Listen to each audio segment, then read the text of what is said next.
Okay, on the last vlog, we told you that I was going to show you the position of the staircase. There's only one real place it can go in the house, so I'm just going to go in through.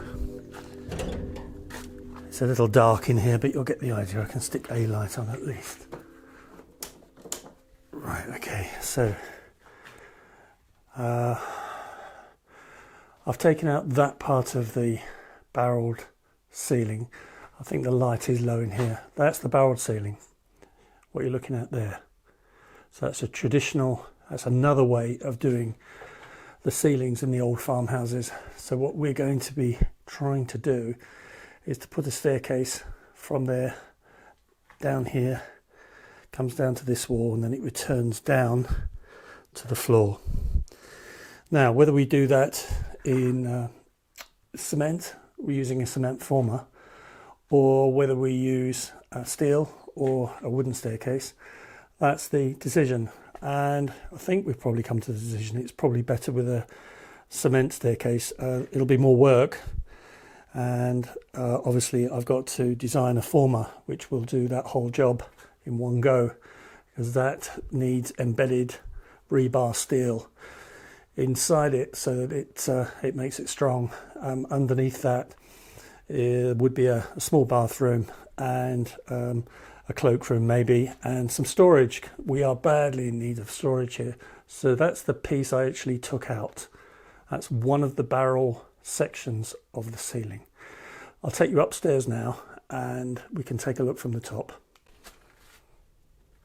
Okay, I'm just getting up the ladders of the scaffolding, so holding the camera at the same time.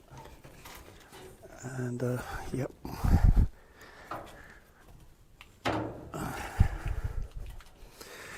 And this is our current entrance, so you can see why we need an internal staircase, because obviously I've got to jump from there to there every time I want to access the house. So I'm going to put the camera down. If you can just wait for me to jump in. Okay, right, okay, so this is the messy room, as Lynn would call it. Fair enough. Okay, so what you're seeing here is the bedroom in its entirety. It's 11 metres long by about 5.5 metres wide, and pretty much stayed the same since we bought the house. Some changes: we've put the architrave above the windows, so they would be the lintels to protect from any serious elements in the structure. So both of those windows have been done.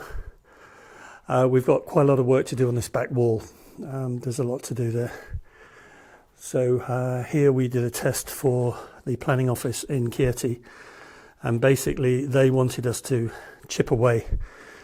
You can see the lines between the stones there, and that is a section that I sent to Chieti so that they could understand the way the wall is built. Now, it's good, but it's not great. What they would prefer to see is many stones like that together, these big ones. Fewer of the smaller ones like these ones here. But it is what it is. So what we've got to do is to strengthen that wall, and we can do that with either using rebar steel mesh. I'm just giving you an idea of the whole size of it. Obviously there was a fire there, there was a fireplace there, cooking area. Or we can use inox, which is stainless steel with fiberglass, which is quite an expensive method, but nevertheless super strong. It's a seismic, it's been passed by the seismic office to use stainless steel and fiberglass. This is the window I did there. You can see the steel going all the way through the wall, all the way to the front, and we faced it with stones, so you can't see the steel on the outside. On the right hand side, so here, this was the original sort of caved in window. It was all collapsed, although the corner of the wall was perfectly stable. And this is the doorway I put in. If I walk over there, we can show you that most of this room will be in tourniquet, so that will have a plaster coat all the way around. It'd be nice to think we could have some exposed stone. The only problem is that the seismic office have required us to intornico, because we've taken the intornico off the outside of the building and they do want it on one side. However, they have given me permission to expose these stones.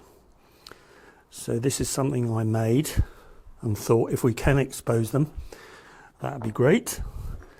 I don't want it to turn out to look too Disney, but I don't think it will. And then some stone arrangement, whether it's 1 or 2 or 3 stones across the top, so that ugly steel can disappear. This is the view from the window coming out the front of the house.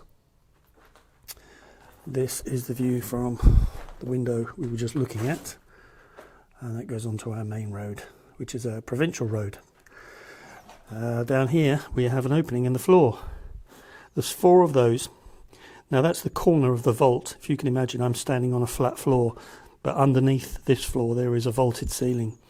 And what they used to do is they used to store their dried vegetables, dried meat, a long, long time ago in these vaults. That's what we've been told, and I think that's what they were for. There's 4 of them. And there was no fridges, obviously, in those days. Here in Italy, just panning around. So this is the full extent, as much as I can get, of this room. It's a little dark. We've got the tin roof, so that will be coming off. A seismic ring will be going around the edge, all the way around the edge. So that'll raise the roof by 300 mil. And then we can put the castagna roof on top. We're getting through with that design. It is coming along. There is a little triangular, square diamond window up there. It's always been there, so I decided to leave it above that window. All these window apertures are staying the same size. This is a requirement by the seismic office, is to fill in these parts like this, actually using the P&Ls we've got with steel rebar connecting through the walls, and that is so that we get the proper thickness of the wall back. Single skin, it's only 150 mil, but with all that put on there, it goes back to 700 millimeters thick. Hope you're all following me. This is the main. It's going to be a doorway, really. It could be a window. It depended on whether we were going to reinstate the staircase coming up the outside, because this was the original entrance of the house. Let me just get into a position where I can show you a little bit better. Okay, there we go. Again, we've got the revealed stones. Whether we show them or not, I don't know. That's maybe a question for people. Would you prefer to see the revealed stones going up the sides? These ones I'm talking about. They are very beautiful and they will clean up perfectly. Or intornicoed over, plastered over. This is the original fireplace up here. This was the living quarters. This is how the Italians lived in the countryside. So this was a farmhouse with the animals living below and the humans living above. So this would have been for a hanging cooking pot. It's funny because the chain is still here, although I'm not sure it's gonna. It probably is just coming out with the hook below. And we've done some reparation on some of the parts of these walls because they were in a reasonably bad state.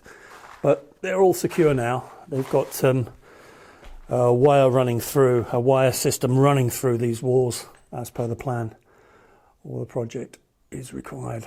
There will be a doorway above this doorway to give access to a room above the bathroom. So we're walking from the bedroom into the bathroom. So we've got a window on the left. So they're formed with stones from the quarry and a window above, which will give light into another room above the bathroom. We intend to put a ceiling in this room. So let me just give you an idea. I'm sure the camera won't be picking up everything. You can see where the old beams used to go, there, there. And that is where the old beams were to make the ceiling. This is an extension, so it was never part of the original building. So we need to fill in that indent over there. That's a seismic requirement, so that's a planning requirement. When I say seismic, it's all to do with the earthquake laws in Italy. specifically Abruzzo. This is where a sink will go. We'll have a regular bathroom in here, shower, bath. I'll just move around a section, see if we get a better shot. And whether we put a dividing wall in here and then we have a walkway to the staircase along here, we don't know yet. We might just keep it all open. There's only the two of us here. And anybody that comes to stay will be able to stay in an apartment above the barn. Okay, swing you round slowly. There's another fireplace here, a small one, which goes all the way up to the top, and that's handy. It will have to be filled in like the other ones, but we can use it as a canal for cabling and anything we need, and then we can fill that back in. So this is the part I took out. So the bit you saw below, if you can see it, it runs from there all the way along there. That's where the staircase is going to rise. So it'll rise up here onto a platform, turn left, and then you're into the bathroom. Carry on, you're into the bedroom. Okay, all the let me just show you the tiles on the floor. These are all P&Lers. They're all recyclable, all made of handmade terracotta. And over there is you can see how delicate the ceiling is. I can't really probably do it justice, but I'll try if I can and show you the thickness of that ceiling. So it's relying on the strength of the barrel vault only, with plaster of Paris to hold it all together. This floor is really non-functional, so we will need a floating floor in here, which means that lintels all the way across and then infilled with terracotta seismic blocks. Let's just climb up this wall. So it's a big back wall. It's about 6 meters high, and we have been instructed to strengthen it properly, so we have no choice about that. Again, if we go back through to the bedroom, we've got the P&Lers, so all recyclable, and we'll find a job for them. This is going to stay as one room, if I can get back a little bit for you. There you go, that gives you a better size. Effectively 2 rooms. I think there probably was a dividing wall, but when we bought the house it wasn't here, and we don't specifically need it. What we are thinking about doing is putting in a mezzanine this side, a half mezzanine, with a set of stairs that will go up through the bathroom. And yeah, this gives you an overview of the inside. It's not huge. We didn't want a huge house. It would have been too much work and not enough time. And we've got a life to lead here, so we kind of get on with it. You can see over in the far distance there, it seems that the wall changes. Well, that is because the roof used to slope down. So we changed that on the plan, and we've made the pent roof all the way along the same, so it keeps it equal. It looks a bit strange with having that end at a strange angle, offset angle, and now we've got to refill all this lot in and up the side here with blockwork. There's already steel in there, as you can see. Those are inch rebar steels that go in all the way down to where the steels are going across, the I-beams are going across. So that's super strong. And yeah, that's about it. If there's any questions anybody's got and wants to know some of the processes that I need to go through to get to where we need to be, then please don't hesitate to put a comment or contact us privately. We have accounts with several building merchants here, and we are using the best products we can buy.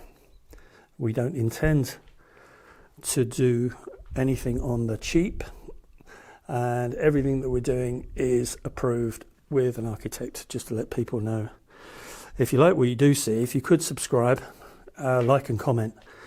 And it's a different kind of video this week because it's just showing you basically what needs to be done. But nevertheless, it will get done because Lynn needs a Christmas tree. I have a funny feeling the next year it'll be outside, not inside. But you never know. If we can get the roof on, we can get watertight, we can get some windows in, then obviously a Christmas tree could probably go in this room quite nicely. It will certainly take it, it's big enough, that's for sure.